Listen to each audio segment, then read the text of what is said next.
નમસ્કાર. પશુપાલકોના વિડીયો બાબતે થયેલા વિવાદમાં માફી માંગવા બાબતેનો મારો આ વિડીયો જે તે પશુપાલકે મારી સાથે જે તે ટાઈમે ડિજિટલ માધ્યમથી કરેલા ગેરવર્તનના ભાગરૂપે એને જવાબ આપવાના ભાગરૂપે મેં જે કાંઈ શબ્દો વાપર્યા છે, કોઈ પણ પશુપાલન સાથે જોડાયેલા સમાજના નામ લીધા વગર કરેલી વાત, આમ છતાં પણ જે કોઈ પશુપાલકોને કે જે તે પશુપાલન સાથે જોડાયેલા માલધારી સમાજને, ભરવાડ સમાજ, આહિર સમાજ કે જે કોઈ સમાજને, રબારી સમાજને મારાથી, મારા વર્તનથી, મારા શબ્દોથી ખોટું લાગ્યું છે, જે કાંઈ દિલ દુભાયું છે, લાગણી દુભાઈ છે, મનને ઠેસ પહોંચી છે, એવા દરેક પશુપાલક સમાજને, પશુપાલન સાથે જોડાયેલા સમાજને વિનંતી કરું છું કે મને મોટું મન રાખીને, હૃદયની વિશાળતાથી માફ કરજો.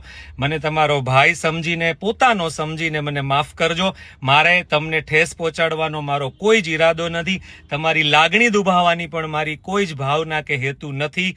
આપ સૌ સાથે મને જોડાવવું ગમશે અને પશુપાલન સાથે જોડાયેલા સમાજની સારી વાતો લોકો સુધી ડિજિટલ માધ્યમથી પહોંચાડવાની મને ફરી તક જોઈએ છે. એ કામ કરતો આવ્યો છું, કરતો રહીશ. આવી મારી ભાવના આપ સમક્ષ રજૂ કરતાની સાથે ફરી એક વખત વિનંતી કરું છું કે જે કોઈને મારી વાત, વર્તનથી, મારા શબ્દોથી દુઃખ પહોંચ્યું છે, એવા દરેક સમાજ, એવા દરેક વર્ગના લોકો મને હૃદયની વિશાળતાથી માફ કરજો.